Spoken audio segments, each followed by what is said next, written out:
là a été révélé à cause des Banu an-Nadir qui ont voulu tuer le prophète et ses compagnons qui étaient avec lui. Et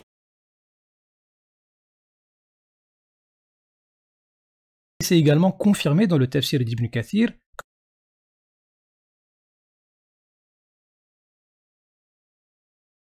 Par la suite, ils ont rusé et ils ont essayé de tuer le prophète.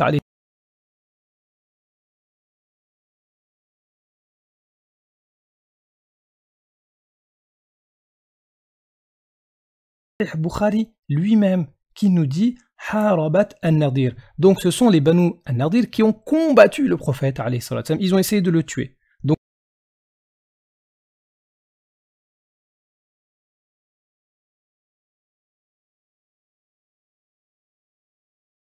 on peut donc maintenant passer à l'histoire des Banu Qurayza. Donc on voit dans ce verset-là qu'Allah nous parle de gens du livre qui ont soutenu les coalisés. Eh bien, on nous dit que ce verset-là a été révélé concernant les Banu Qurayza, qui ont aidé les coalisés et ils ont rompu le pacte. Et on a des traces de cette trahison dans la Sira. Eh bien,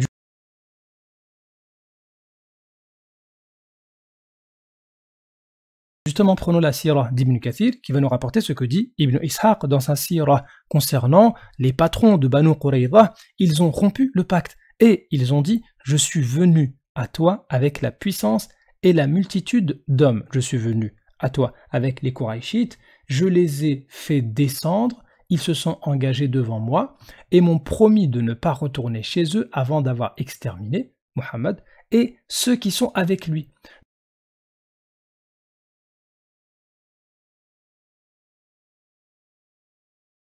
Donc là, ici, les Banu Qurayza, non seulement ils ont rompu le pacte, mais ils ont incité les Mécois à un génocide, à exterminer simplement tous les musulmans, c'est tout.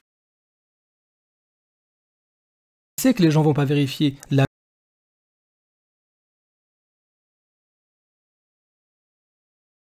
Ce sont des gens qui voulaient exterminer les musulmans. Non seulement ils ont rompu le pacte de paix qu'ils avaient avec le prophète, mais en plus ils ont incité à l'extermination des musulmans. Et les Banu Qurayza, le prophète leur a pardonné. Sauf qu'une deuxième fois, les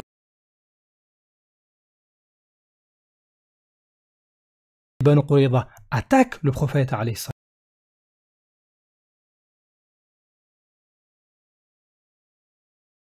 et c'est là qu'il les a combattus.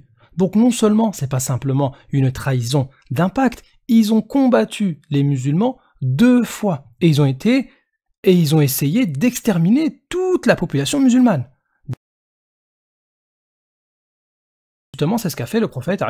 Il a fait la distinction entre ceux qui combattaient et ceux qui combattaient pas.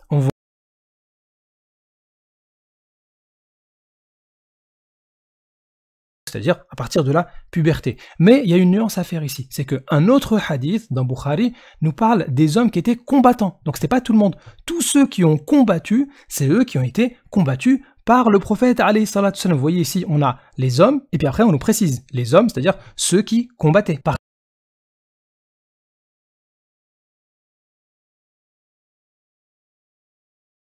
contre, il y a des gens qui se sont rendus, ils refusaient de combattre, et ils refusaient de combattre, et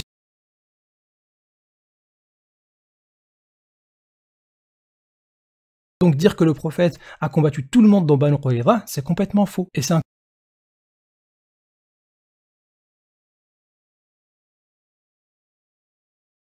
Je te donne rendez-vous bientôt pour la réfutation de tes autres mensonges.